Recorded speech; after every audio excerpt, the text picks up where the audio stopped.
Ele olhou nos olhos da mãe e fez uma promessa impossível: vou voltar vivo dessa guerra.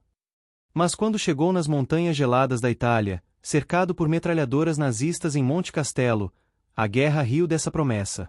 Será que ele conseguiu cumprir? Fique até o final para descobrir essa história real que vai te emocionar.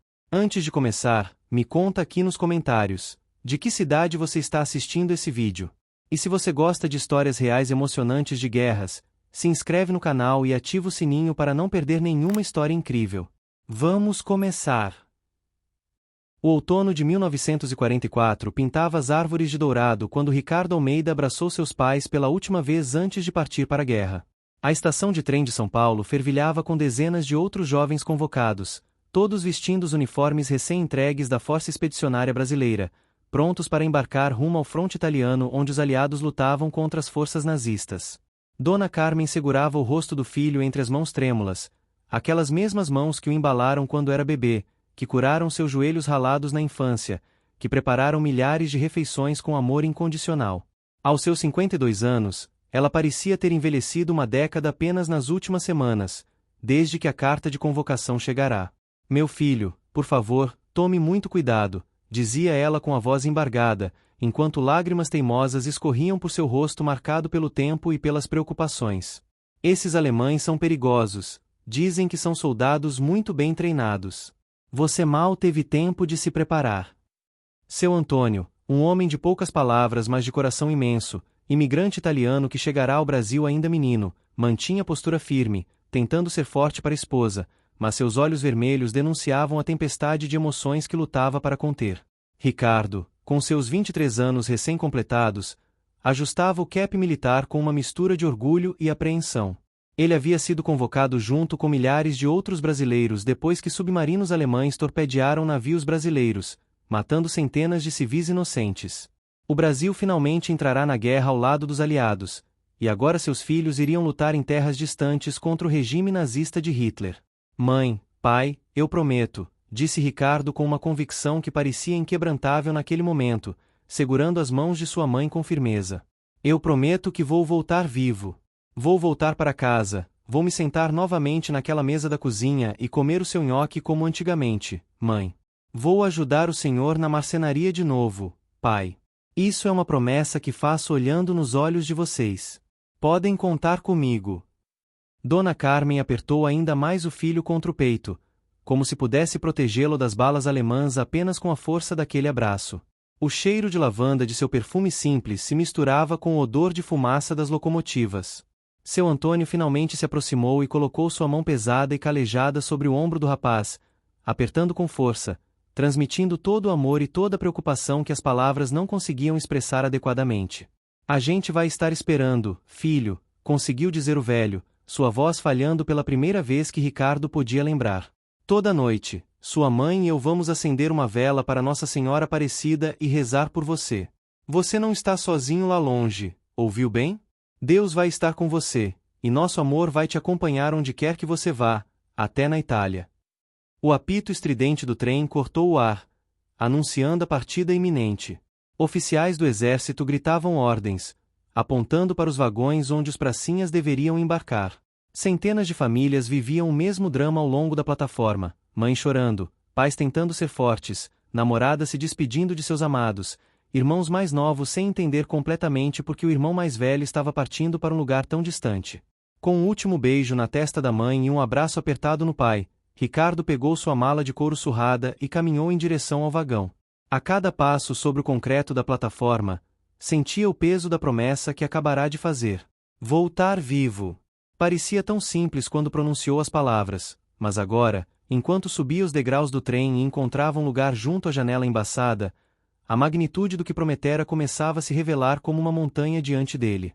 Pelo vidro sujo, ele acenou para seus pais, gravando na memória cada detalhe daqueles rostos amados, as rugas ao redor dos olhos de sua mãe, o bigode grisalho de seu pai, a forma como se apoiavam um no outro. O trem começou a se mover lentamente, ganhando velocidade aos poucos, e Ricardo manteve o olhar fixo em seus pais até que eles se tornassem apenas duas manchas distantes na plataforma, depois desaparecessem completamente quando o trem fez a curva. No vagão, dezenas de jovens soldados conversavam nervosamente, alguns cantavam sambas para disfarçar o medo, outros permaneciam em silêncio contemplativo. Ricardo fechou os olhos e tocou o bolso da farda onde guardava uma foto de seus pais tirada no último Natal. Eu vou voltar, sussurrou para si mesmo. Eu prometi, e um Almeida nunca quebra uma promessa. O navio de transporte que levaria os pracinhas brasileiros até a Itália era imenso, um cargueiro adaptado para transportar tropas, armas e suprimentos através do Atlântico. Ricardo nunca havia visto mar antes, e a vastidão infinita daquela água azul que se estendia até o horizonte o deixou sem palavras quando embarcaram no porto do Rio de Janeiro. Durante a travessia que duraria semanas, os soldados brasileiros completaram seu treinamento. No convés, sob o sol escaldante ou a chuva fria, praticavam formações de combate, desmontavam e remontavam seus rifles Springfield americanos, aprendiam comandos em inglês que precisariam entender quando lutassem ao lado das tropas americanas. Ricardo fez amigos rapidamente entre os companheiros pracinhas. Havia o Joaquim, um carioca malandro que tocava violão e sempre tinha uma piada na ponta da língua mesmo nas situações mais difíceis. O Antônio, um gaúcho alto e forte que nunca havia saído do Rio Grande do Sul até ser convocado. E o Mário, paulista como Ricardo, filho de imigrantes japoneses que enfrentava o preconceito de alguns colegas por causa de sua ascendência, mesmo o Japão sendo inimigo na guerra. Você realmente prometeu que voltaria vivo? Perguntou Joaquim uma noite, enquanto estavam encostados na murada do navio, olhando as estrelas que brilhavam sobre o oceano escuro. A pergunta veio depois de Ricardo contar sobre a despedida emocionante na estação. Rapaz, isso é pesado. E se os alemães tiverem outros planos? Ricardo ficou em silêncio por um momento, sentindo o balanço suave do navio e o vento salgado em seu rosto. Não é uma opção não cumprir, respondeu finalmente, com uma determinação que impressionou até mesmo os veteranos próximos. Meus pais não têm mais ninguém. Eu sou filho único. Se algo acontecer comigo, eles ficam sozinhos no mundo. Então eu simplesmente não posso deixar que nada aconteça. As semanas no mar foram difíceis. Muitos pracinhas enjoavam com o balanço do navio, a comida era ruim, o calor nos porões onde dormiam era sufocante. Mas também foi um tempo de criar laços de camaradagem, de conhecer rapazes de todos os cantos do Brasil, do sertão nordestino, da Amazônia, dos pampas gaúchos, das favelas cariocas. Todos ali com histórias diferentes, mas unidos pelo mesmo destino incerto. Durante a viagem, oficiais americanos que os acompanhavam ministravam palestras sobre o inimigo que enfrentariam. Os alemães eram soldados disciplinados, bem equipados e experientes, veteranos de anos de guerra pela Europa. A Wehrmacht tinha reputação de ferocidade e competência militar. Os pracinhas brasileiros, muitos deles vindos de famílias pobres, mal treinados e equipados às pressas, teriam que enfrentar um dos exércitos mais temíveis do mundo. A cobra vai fumar, era o lema que os pracinhas haviam adotado, uma resposta irônica aos que diziam que seria mais fácil uma cobra fumar cachimbo do que o Brasil entrar na guerra. Agora, com seus distintivos mostrando uma cobra fumando um cachimbo, eles navegavam rumo ao inferno da guerra europeia. Ricardo escrevia em um pequeno caderno todas as noites, registrando seus pensamentos e endereçando cartas mentais aos seus pais que seriam escritas e enviadas quando chegassem à Itália. Ele descrevia o mar infinito, as estrelas diferentes do hemisfério norte, os companheiros que fizera. Tomava cuidado para não mencionar o medo que às vezes o acordava no meio da noite, suando frio, pensando nas histórias de horror que alguns veteranos contavam sobre o fronte. Quando finalmente avistaram terra após semanas no mar, um misto de alívio e apreensão tomou conta de todos. A Itália estava destruída pela guerra. Enquanto o navio se aproximava do porto de Nápoles, Ricardo podia ver os prédios bombardeados, as gruas quebradas, os navios afundados parcialmente submersos na água.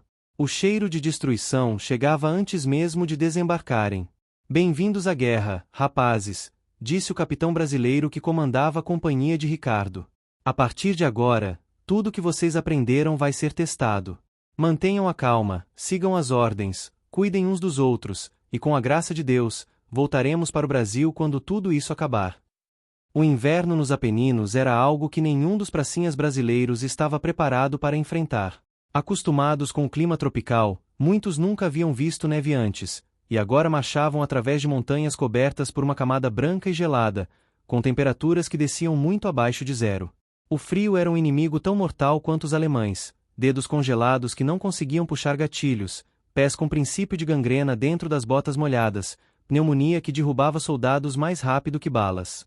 Ricardo e sua companhia foram posicionados perto de Monte Castelo, uma posição fortificada alemã que dominava o vale estratégico abaixo. Os nazistas estavam entrincheirados no topo da montanha, com metralhadoras, morteiros e campos minados protegendo suas posições. Tirar os alemães dali seria pagar um preço alto em sangue. As trincheiras onde viviam eram buracos lamacentos cavados na terra congelada. Os homens se amontoavam uns contra os outros para se aquecer, usando qualquer coisa que pudessem encontrar para se proteger do frio implacável. Ricardo dormia com a foto dos pais dentro da camisa, contra o peito, como se o amor deles pudesse aquecê-lo mesmo através da distância de milhares de quilômetros. Durante as primeiras semanas, Ricardo ainda não havia participado de nenhum combate direto, mas já ouvia as explosões constantes, já via os feridos sendo carregados montanha abaixo em maçãs improvisadas, já havia perdido conhecidos, rapazes com quem jogará cartas no navio, que agora jaziam mortos sob lençóis brancos manchados de vermelho. É assim, explicou Mário certa noite, enquanto dividiam uma lata de carne enlatada americana que parecia feita de papelão. Mário, o nipo brasileiro que tivera que provar seu valor 10 vezes mais que os outros por causa do preconceito, havia se tornado um dos melhores atiradores da companhia. Alguns se adaptam, outros quebram, outros simplesmente têm azar. Não é sempre questão de coragem. Às vezes é só estar no lugar errado na hora errada. Ricardo pensou na promessa que fizera na estação de São Paulo, que parecia tão distante agora, quase como um sonho de outra vida. Eu preciso ter sorte então, disse, tentando fazer parecer uma piada, mas sua voz traiu a seriedade por trás das palavras. Eu não posso quebrar a promessa que fiz aos meus pais. A primeira vez que Ricardo disparou sua arma contra outro ser humano foi durante um ataque noturno alemão à sua posição. Eles vieram através da escuridão, sombras cinzentas movendo-se silenciosamente pela neve, só detectados quando já estavam perigosamente perto. O tiroteio que se seguiu foi caótico, clarões de disparos iluminando rostos fantasmagóricos, gritos em alemão e português misturados, granadas explodindo, o cheiro acre de pólvora queimada. Ricardo atirou, recarregou, atirou novamente, operando no piloto automático, o treinamento assumindo o controle de seu corpo enquanto sua mente lutava para processar a realidade do que estava acontecendo. Ele viu um soldado alemão cair quando disparou, não tinha certeza se havia sido sua bala ou de outro companheiro, mas a possibilidade de ter tirado uma vida o fez vomitar depois, quando o ataque foi repelido e a adrenalina começou a passar. Primeira vez é sempre assim, disse o sargento Silva, um veterano carioca que já lutara desde o início. Você acaba se acostumando, ou pelo menos aprende a não pensar muito sobre isso. Lembre-se, eles matariam você sem pestanejar. É você ou eles. Mas Ricardo não queria se acostumar. Ele temia o dia em que matar outro homem não o afetaria mais, temia perder sua humanidade naquele lugar congelado e brutal. Nas cartas que escrevia para casa, nunca mencionava o combate, as mortes, o medo constante. Escrevia sobre a beleza estranha da neve, sobre os companheiros corajosos, sobre comidas italianas que experimentara. Estou bem, mãe e pai. O inverno aqui é rigoroso, mas estamos aguentando. Fiz bons amigos, brasileiros de todo canto do país. A promessa que fiz continua firme no meu coração. Conto os dias para voltar e provar o seu nhoque de novo, mãe. Mando todo o meu amor através desta carta. A ordem para atacar Monte Castelo veio em uma manhã gelada de fevereiro de 1945. Não seria a primeira tentativa. Os americanos já haviam tentado tomar a posição várias vezes e falhado, sofrendo pesadas baixas. Agora era a vez dos pracinhas brasileiros provarem seu valor ao lado da 10ª Divisão de Montanha Americana. Ricardo estava em uma das companhias designadas para o assalto frontal. Durante a noite anterior, ele mal conseguirá dormir, apertado na trincheira ao lado de Joaquim e Antônio, os três dividindo um cobertor fino tentando se proteger do frio que penetrava até os ossos. Eles falaram sobre o Brasil, sobre o que fariam quando voltassem, sobre seus sonhos e medos. Minha noiva está esperando por mim no Rio, disse Joaquim, mostrando uma foto amarrotada de uma moça bonita de sorriso largo. Vamos nos casar quando eu voltar. Já até escolhemos os padrinhos. Antônio falou sobre o rancho de sua família no Rio Grande, sobre os cavalos que criavam, sobre como queria se tornar veterinário. Ricardo falou sobre a marcenaria de seu pai, sobre como aprenderá o ofício desde criança, sobre a promessa que fizera aos pais.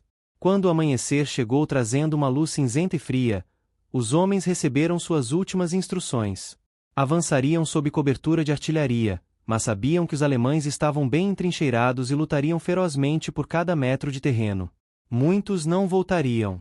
Era uma verdade não dita que pairava sobre todos como a névoa que cobria a montanha. O bombardeio de preparação começou pontualmente às 6 da manhã.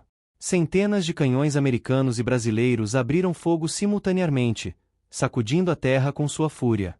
As explosões na montanha acima pareciam um inferno se abrindo, terra e neve sendo lançadas para o alto, árvores se partindo como gravetos.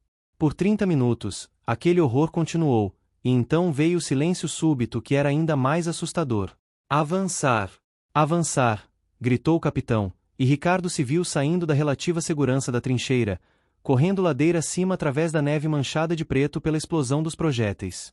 Ao seu redor, dezenas de outros pracinhas faziam o mesmo, a bandeira brasileira sendo carregada à frente, todos gritando para se dar coragem. Os alemães haviam sobrevivido ao bombardeio em seus bunkers profundos, e agora abriam fogo com tudo o que tinham. O som das metralhadoras MG-42 alemãs, que os soldados apelidaram de Serra Elétrica de Hitler por seu ritmo de disparo absurdamente rápido, cortava o ar. Homens começaram a cair ao redor de Ricardo, alguns gritando, outros simplesmente desabando silenciosamente na neve que rapidamente se tingia de vermelho. Ricardo corria, atirava, se jogava atrás de rochas, corria de novo. O mundo havia se reduzido a instantes de puro terror intercalados com momentos de ação instintiva. Ele viu Joaquim cair alguns metros à sua frente, gritando e segurando a perna. Sem pensar, Ricardo correu até o amigo sob fogo pesado, o agarrou pelos braços e o arrastou para trás de uma saliência na rocha. Minha perna! Minha perna! Gritava Joaquim, o sangue jorrando de um ferimento horrível na coxa. Ricardo rasgou a própria camisa, fez um torniquete improvisado, suas mãos tremendo violentamente enquanto tentava se lembrar do treinamento de primeiros socorros. Uma bala ricocheteou na rocha perto de sua cabeça, lascas de pedra cortando seu rosto, mas ele continuou trabalhando. Você vai ficar bem, disse Ricardo, sem saber se era verdade. Os médicos vão te pegar, você vai sobreviver, vai voltar pro Rio, vai casar com a sua noiva. Joaquim apertava a foto da moça contra o peito com uma mão ensanguentada, lágrimas descendo por seu rosto sujo de pólvora e terra. 2 maqueiros finalmente chegaram, se arrastando pela neve, e levaram Joaquim montanha abaixo.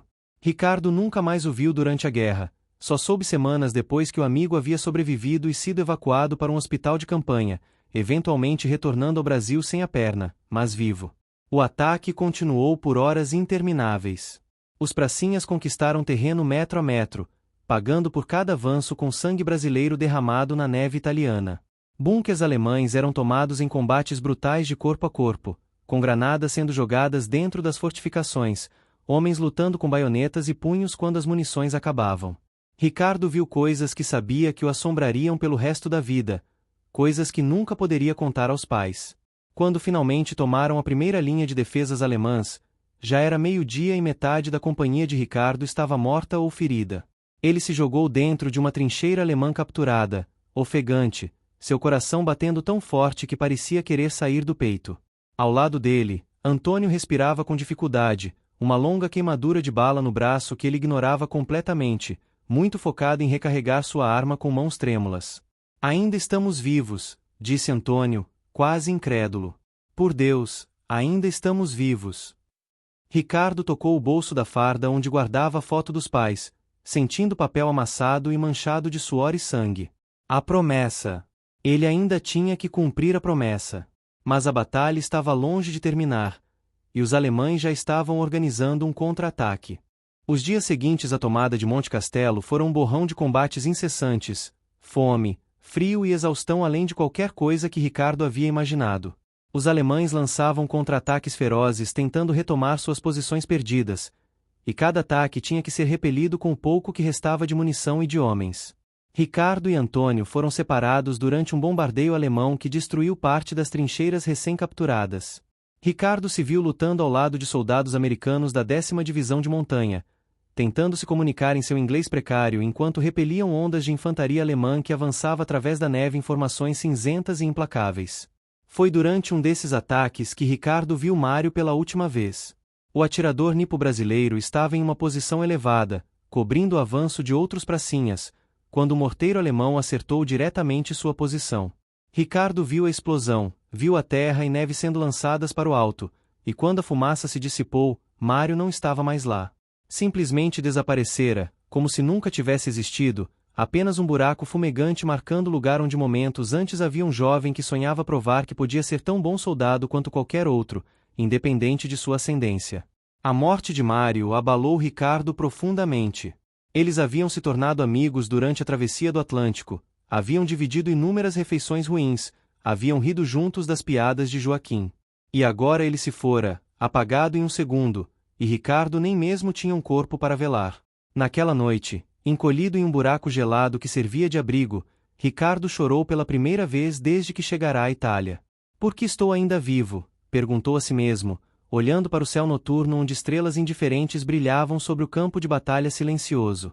Tantos homens melhores haviam morrido, homens mais corajosos, mais fortes, mais dignos de sobreviver. Por que ele havia sido poupado? Era sorte cega, destino, ou havia algum propósito maior que ele não conseguia enxergar? A resposta veio na forma daquela foto manchada dos pais que ele tirou do bolso. A promessa. Ele havia prometido que voltaria, e talvez fosse essa promessa, esse compromisso inquebrantável que o mantinha vivo quando outros pereciam. Ou talvez fosse apenas sorte idiota, e ele estava se enganando ao pensar que tinha algum controle sobre seu destino em meio ao caos aleatório da guerra. As semanas se transformaram em meses. A primavera finalmente chegou aos Apeninos, derretendo a neve e revelando os horrores que ela havia escondido, corpos congelados de alemães e aliados, equipamento destruído, crateras de bombas que marcavam a terra como feridas abertas. Com a melhora do clima, a campanha italiana ganhou um novo ímpeto, e os pracinhas brasileiros continuaram avançando, libertando vilas e cidades das mãos nazistas. Ricardo foi promovido a cabo depois de Monte Castelo, não porque buscasse honras, mas simplesmente porque tantos sargentos e cabos haviam morrido que alguém precisava ocupar as posições. Ele se viu liderando um pequeno grupo de novatos recém-chegados da Brás, rapazes ainda mais jovens que ele, que olhavam com respeito como se ele fosse um veterano experiente quando Ricardo sentia que ainda era apenas um garoto assustado fingindo ser corajoso. Mantenham as cabeças baixas, dizia aos novatos, repetindo os mesmos conselhos que Daniel lhe dera há tanto tempo, antes do veterano ser morto por um sniper alemão. Não sejam heróis, não façam nada estúpido. Cuidem uns dos outros, sigam as ordens, e talvez todos vocês vejam o Brasil de novo. Durante uma pausa nos combates, em uma vila italiana que haviam libertado, Ricardo finalmente conseguiu escrever uma carta decente para casa. Fazia meses desde a última, e ele sabia que seus pais deviam estar desesperados de preocupação. Sentado em uma igreja parcialmente destruída, usando um pedaço de altar caído como escrivaninha, ele tentou encontrar as palavras certas. Queridos mãe e pai, perdoem a demora em escrever. As coisas aqui têm sido difíceis, mas eu continuo firme e forte. Perdi alguns amigos, vi coisas difíceis, mas a promessa que fiz a vocês continua intacta no meu coração. É ela que me mantém seguindo em frente quando tudo parece impossível. Em breve esta guerra terrível vai acabar, e então estarei de volta, e vamos sentar juntos naquela varanda e eu vou contar sobre a Itália, sobre os companheiros corajosos que conheci, sobre as coisas bonitas que ainda existem mesmo em meio a tanta destruição. Amo vocês mais do que posso expressar. Seu filho que logo voltará, Ricardo. Ele nunca mencionou Monte Castelo, nunca falou sobre os amigos mortos, sobre os pesadelos que o acordavam todas as noites suando e gritando. Havia coisas que os pais não precisavam saber, fardos que eram só dele carregar. Abril de 1945 trouxe a ofensiva final aliada na Itália. Os alemães, agora sabendo que a guerra estava perdida com os soviéticos avançando pelo leste e os americanos pelo oeste na própria Alemanha, lutavam com o desespero de quem não tinha mais nada a perder. Mas também estavam exaustos, com suprimentos escassos e moral destruída. A companhia de Ricardo foi designada para participar do avanço através do Vale do Pó, perseguindo as forças alemãs em retirada. Era perigoso, soldados derrotados podem ser ainda mais letais, lutando com a fúria de animais acuados. Mas também havia esperança no ar pela primeira vez em meses. A guerra na Europa estava terminando, todos podiam sentir isso. Durante o avanço, a coluna de Ricardo foi emboscada por uma unidade alemã de retaguarda determinada a vender cara sua derrota. O tiroteio eclodiu quando atravessavam uma pequena vila, e Ricardo se viu separado de seu pelotão, preso dentro de uma casa de pedra com outros 3 pracinhas enquanto balas alemãs faziam buracos nas paredes ao redor. Um dos homens com ele era Antônio, o gaúcho que havia sobrevivido a Monte Castelo. Os outros 2 eram novatos, mal tiveram tempo de aprender seus nomes antes da emboscada. Eles estavam em clara desvantagem numérica, e os alemães sabiam disso, começando a cercar a casa metodicamente. Precisamos sair daqui, disse Ricardo, analisando a situação com a mente de um veterano experimentado que aprenderá a sobreviver nos últimos meses brutais. Se ficarmos aqui, eles vão nos cercar completamente ou simplesmente jogar granadas pela janela. Mas sair significava correr através de um fogo cruzado mortal até alcançar a próxima cobertura, uma distância de talvez 30 metros que parecia 30 quilômetros. Foi então que Ricardo tomou uma decisão. Ele daria cobertura enquanto os outros corriam, depois Antônio cobriria enquanto ele corria. Era arriscado, mas ficar era a morte certa. Quando eu começar a atirar, vocês 3 correm e não param por nada, ordenou, verificando sua munição. Não tinha muito, talvez 2 carregadores completos. Ricardo, você vai ficar sozinho, protestou Antônio. Eles vão te pegar. Ricardo sorriu, um sorriso cansado de quem já havia visto demais. Eu fiz uma promessa que vou voltar vivo. Confie em mim, eu sei o que estou fazendo. Ele se posicionou na janela e começou a disparar rajadas disciplinadas contra as posições alemãs, forçando-os a abaixar as cabeças. Agora! Corram! Gritou, e os 3 soldados explodiram pela porta dos fundos, correndo através do pátio. Ricardo continuou atirando, mudando de posição entre as janelas, fazendo parecer que havia mais defensores na casa do que realmente havia. Quando o último carregador estava quase vazio, ele viu Antônio já na próxima posição, acenando que estava pronto para cobrir. Ricardo respirou fundo, disse uma rápida oração, e correu. As balas alemãs cortavam o ar ao seu redor, ele podia ouvi-las passando perto demais, sentir a terra explodindo sob seus pés. Seus pulmões ardiam, suas pernas pareciam pesar toneladas, mas ele continuou correndo, mergulhando por cima de uma parede baixa justo quando uma rajada de metralhadora acertou exatamente onde ele estava um segundo antes. Você é louco ou abençoado, não sei qual, disse Antônio, ofegante, ajudando Ricardo a se levantar. Mas estamos vivos, por isso agradeço. Logo o resto do pelotão chegou, atraído pelo som do tiroteio, e os alemães, percebendo que estavam agora em desvantagem numérica, recuaram rapidamente. Naquela noite, enquanto o pelotão acampava em um bosque de oliveiras, o capitão chamou Ricardo. Ouvi o que você fez hoje, cabo. Foi corajoso. Estou te recomendando para uma medalha. Ricardo apenas balançou a cabeça. Não precisa, senhor. Só estava fazendo meu trabalho. Só quero terminar essa guerra e voltar para casa. Os dias finais de abril trouxeram notícias que se espalharam como fogo pelo fronte. Hitler havia se suicidado em Berlim. A Alemanha estava à beira do colapso total. As forças alemãs na Itália começaram a se render em massa. Em 2 de maio de 1945, toda a frente italiana capitulou. A guerra na Itália havia terminado. Uma semana depois, a Alemanha nazista se renderia incondicionalmente. A guerra na Europa estava finalmente acabada. Ricardo estava sentado em uma praça em uma pequena cidade italiana quando ouviu a notícia. Ao seu redor, soldados aliados de todas as nacionalidades comemoravam. Americanos, brasileiros, ingleses, franceses, todos rindo, chorando, abraçando uns aos outros. A guerra havia acabado e eles haviam sobrevivido. Haviam sobrevivido ao inferno e agora poderiam voltar para casa. Mas enquanto outros celebravam, Ricardo pensava em todos os que não estavam ali para ver aquele dia. Joaquim, com sua perna amputada mas pelo menos vivo. Mário, desintegrado por um morteiro alemão, sem nem mesmo um corpo para enterrar. Tantos outros cujos nomes ele sabia, e tantos mais que eram apenas rostos na multidão de uniformes. A vitória tinha um gosto amargo quando temperada com tanto sacrifício. Ele tirou a foto dos pais do bolso, agora tão desgastada que quase não se podia distinguir os rostos. Eu cumpri, sussurrou para a imagem. Eu prometi que voltaria vivo, e estou voltando. Espero que vocês possam me perdoar pelo que me tornei no processo.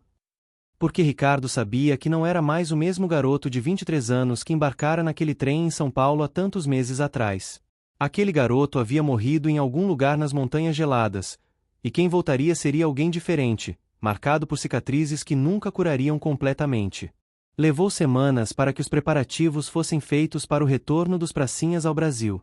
Houve celebrações oficiais, desfiles pelas cidades italianas libertadas, cerimônias onde medalhas foram distribuídas. Ricardo recebeu a Cruz de Combate de primeira classe, que aceitou em nome de todos os que não voltaram para receber as suas. A viagem de volta através do Atlântico foi muito diferente da ida. O navio estava mais vazio, tantos haviam ficado para trás, enterrados em solo italiano. Mas havia alegria também, a alegria de sobreviventes, de homens que haviam enfrentado o pior que a humanidade podia oferecer e de alguma forma conseguido permanecer humanos. Antônio estava no mesmo navio. Ele e Ricardo passavam horas no convés, olhando o oceano, às vezes conversando sobre tudo que haviam passado, outras vezes apenas em silêncio companheiro, o tipo de silêncio que só aqueles que compartilharam terror podem verdadeiramente entender.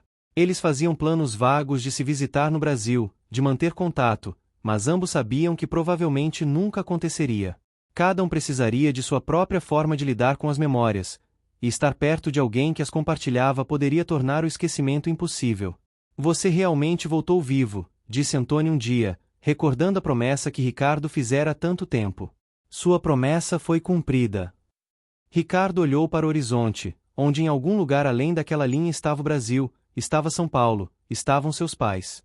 O corpo voltou vivo, respondeu quietamente. Uma parte de mim ficou naquelas montanhas. Acho que todos nós deixamos algo para trás. Quando finalmente avistaram a costa brasileira, um clamor de alegria explodiu no navio. Homens choravam abertamente, abraçavam uns aos outros, gritavam de felicidade. Estavam em casa. Depois de tanto tempo, tanto sofrimento, tantas perdas, estavam finalmente em casa. O navio entrou no porto do Rio de Janeiro em um dia ensolarado de julho de 1945, e as docas estavam cheias de multidões comemorando, bandeiras brasileiras tremulando ao vento. Mas Ricardo mal notava a celebração. Seus olhos procuravam freneticamente entre a multidão. Seus pais estariam ali? Eles haviam sido notificados. São Paulo não era longe do Rio. Será que eles haviam feito a viagem?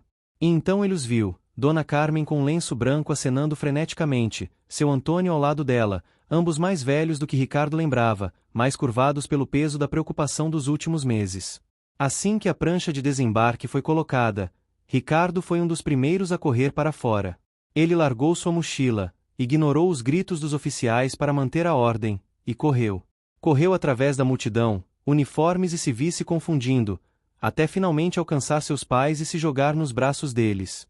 Dona Carmen soluçava incontrolavelmente, suas mãos tocando o rosto do filho como se precisasse confirmar que ele era real, que não era um fantasma ou uma ilusão cruel. Seu Antônio, o homem forte e estoico, chorava abertamente, segurando o filho com força de desespero, como se temesse que ele pudesse desaparecer novamente se afrouxasse o abraço. Você voltou, dizia Dona Carmen repetidamente, como uma oração.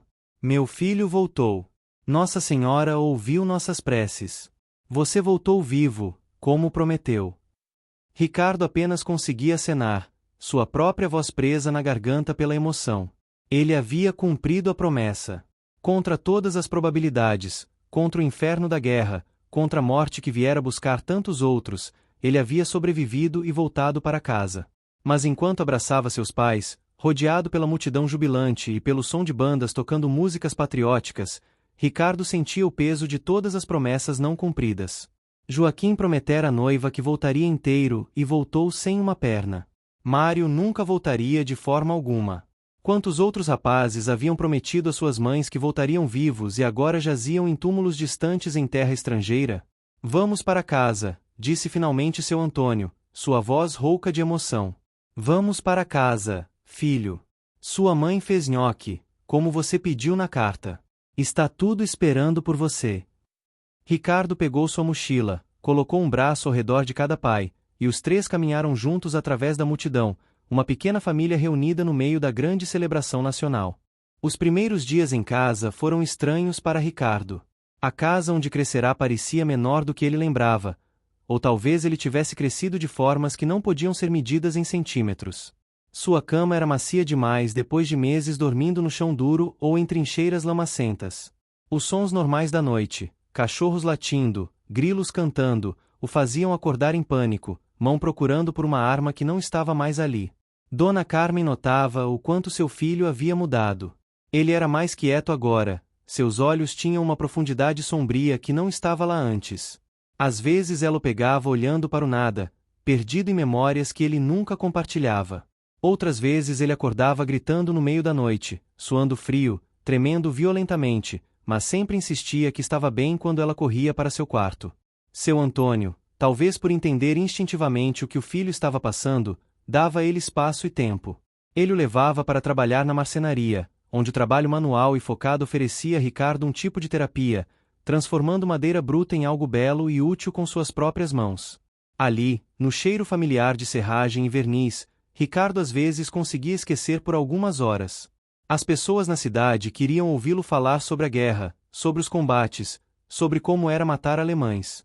Ricardo evitava essas conversas quando podia. Mas uma vez, pressionado por um grupo de jovens curiosos na praça, ele finalmente falou: guerra não é glória. É jovem chorando por suas mães enquanto morrem em lugares distantes. É amigos desaparecendo em uma explosão. É ter que atirar em outro ser humano que provavelmente também só queria voltar para casa. Não há heróis na guerra, apenas sobreviventes e os que não tiveram tanta sorte. O silêncio que seguiu foi desconfortável, e Ricardo nunca mais foi pressionado a falar sobre suas experiências. Aos poucos, ele começou a reconstruir uma vida. Trabalhou com o pai na marcenaria, e descobriu que tinha jeito para o negócio.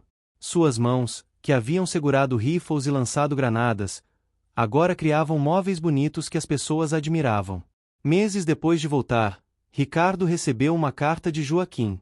O amigo estava no Rio, tentando se adaptar à vida com uma perna mecânica. Havia se casado com a noiva, como planejara, e estava abrindo uma pequena loja de instrumentos musicais. A guerra levou minha perna, mas não meu espírito, escrevia ele. E você, meu amigo, salvou minha vida naquela montanha. Nunca vou esquecer. Sempre que olho para minha esposa, lembro que só estou aqui por sua causa. A carta fez Ricardo chorar, as primeiras lágrimas verdadeiras que derramava desde que voltará.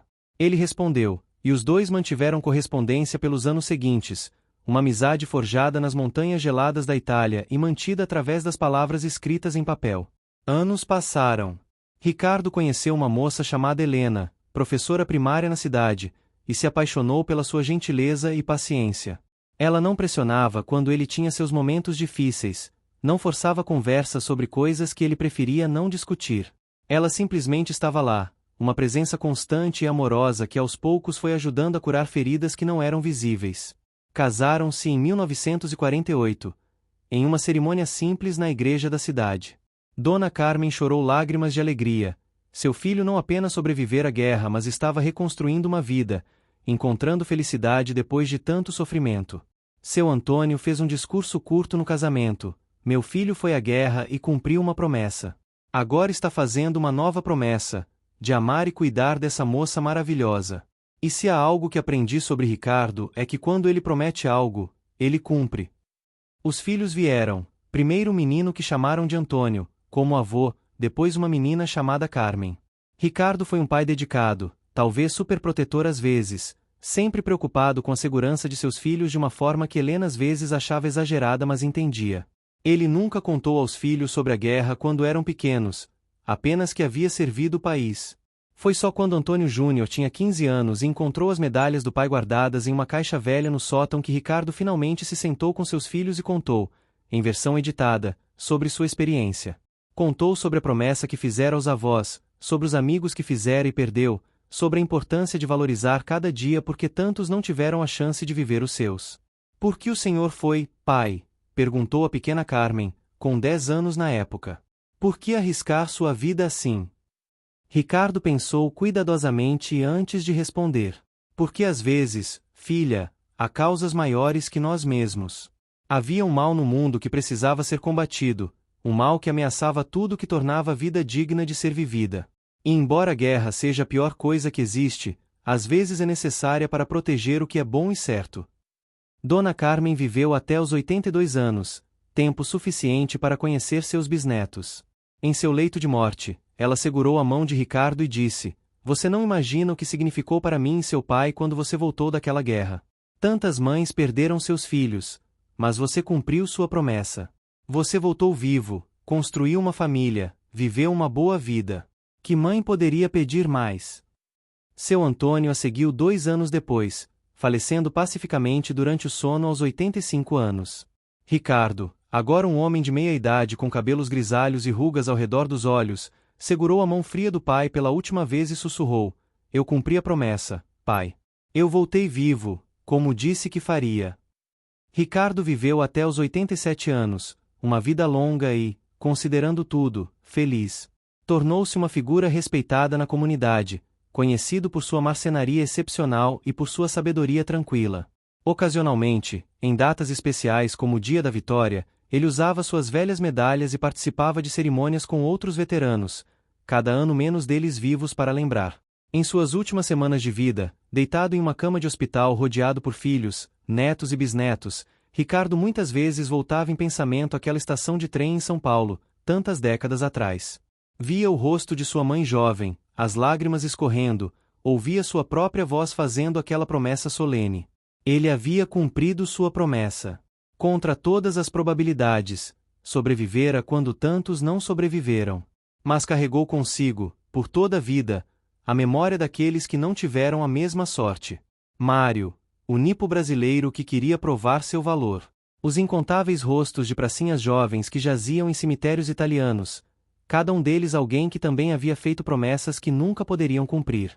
"A guerra nunca acaba realmente para quem a viveu", disse ele para seu neto mais velho, um rapaz sério que estudava história, alguns dias antes de morrer. "Ela fica com você, parte de quem você é. Mas não pode defini-lo completamente. Você tem que encontrar uma forma de viver apesar dela, de construir algo bom sobre as fundações do horror. Foi o que tentei fazer. Espero ter conseguido." Quando Ricardo Almeida fechou os olhos pela última vez, em uma tarde tranquila de primavera de 2008, ele partiu em paz. Havia cumprido não apenas a promessa que fizera aos pais, mas também a promessa implícita a todos aqueles que caíram, de viver bem, de honrar seu sacrifício vivendo uma vida que valia a pena ser vivida, de construir família e comunidade e amor sobre os escombros da destruição que haviam testemunhado juntos. No seu funeral, compareceram centenas de pessoas.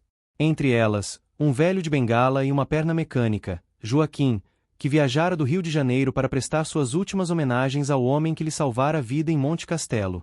Ele prometeu aos pais que voltaria vivo, disse Joaquim no velório, sua voz ainda carregando um sotaque carioca. Mas ele fez mais que isso. Ele voltou e viveu, verdadeiramente viveu. Quantos de nós podemos dizer o mesmo? Enterraram Ricardo ao lado de seus pais, no pequeno cemitério da cidade. Em sua lápide, além das datas de nascimento e morte, gravaram uma linha simples: "Pracinha da FEB, cumpriu sua promessa." E em um dia especial, quando seus bisnetos visitavam o túmulo e perguntavam sobre o bisavô que nunca conheceram, seus filhos contavam a história. A história de um jovem que, na plataforma de uma estação de trem, prometeu aos pais que voltaria vivo de uma guerra terrível.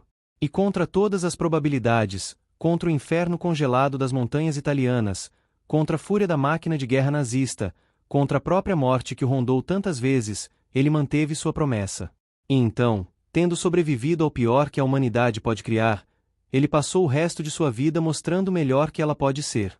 A guerra pode ter rido de sua promessa.